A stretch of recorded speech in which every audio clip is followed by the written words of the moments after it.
question is number 48 from your midterm review, version A. This is spring 2012, term D, or college algebra, MAC 1105.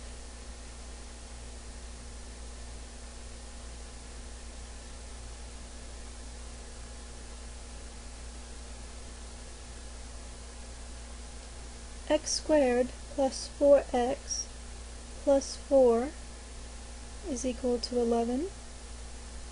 You're asked to solve. You would note that you have a squared term, an x term, and then numbers. So you want to make sure that one side is equal to 0. To do that, we're subtracting 11.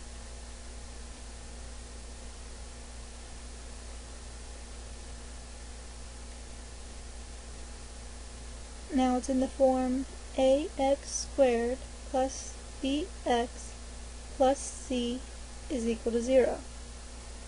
First, see if you can factor.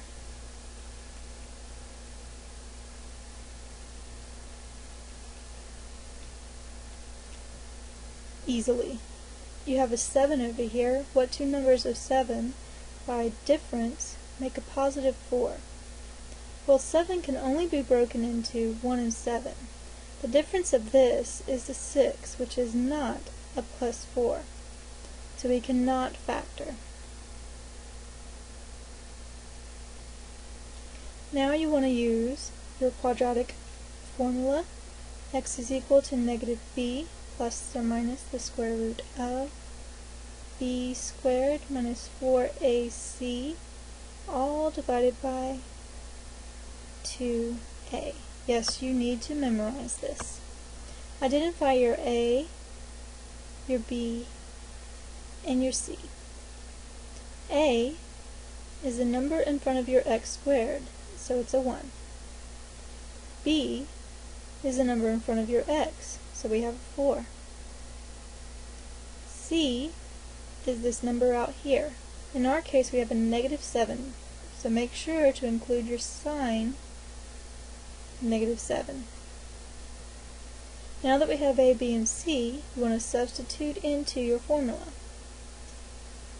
X is equal to negative 4 plus or minus the square root of 4 squared minus 4 times 1 times negative 7, all divided by 2 times 1. I don't like to rewrite this over and over again, so right now I'm just going to work with the square root. We have the square root of 4 squared, which is 16, minus 4 times negative 7 makes this plus 28. Underneath the square root makes square root of 44. You need to reduce your square root, so we have 2 times 22, which is 2 times 11.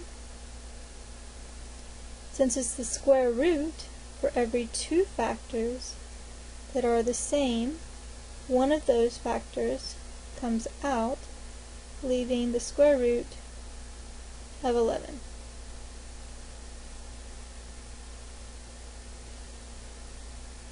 So now we have x is equal to negative 4 plus or minus 2 square root of 11, all divided by 2. Now, look at this. Look at the three numbers here. Do these three numbers have anything in common?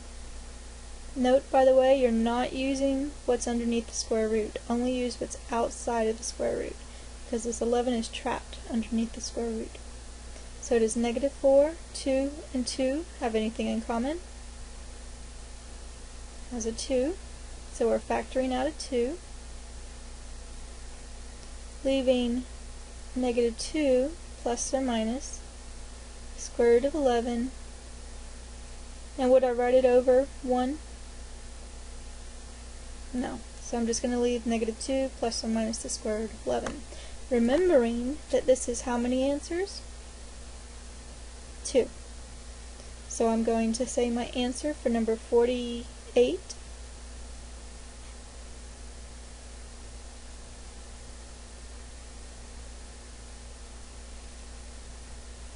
We have negative 2 minus the square root of 11 and negative 2 plus the square root of 11. And that's it. So remember, if you have a squared term and next term numbers, make one side equal to 0, see if you can factor. If you could factor, you would set each factor equal to 0 and solve for x. But since we couldn't factor, we had to remember this was in the form ax squared plus bx plus c, and then we needed to remember the quadratic formula. X is equal to negative b plus or minus the square root of b squared minus 4ac, all divided by 2a. Identified a, b, and c, plugged them in, reduced it down, remembering to reduce the square root. Looked at the three numbers, only on the outside of the square root. Do the three numbers have anything in common? They do. Reduce it by the common factor, and then break your answer up into two answers.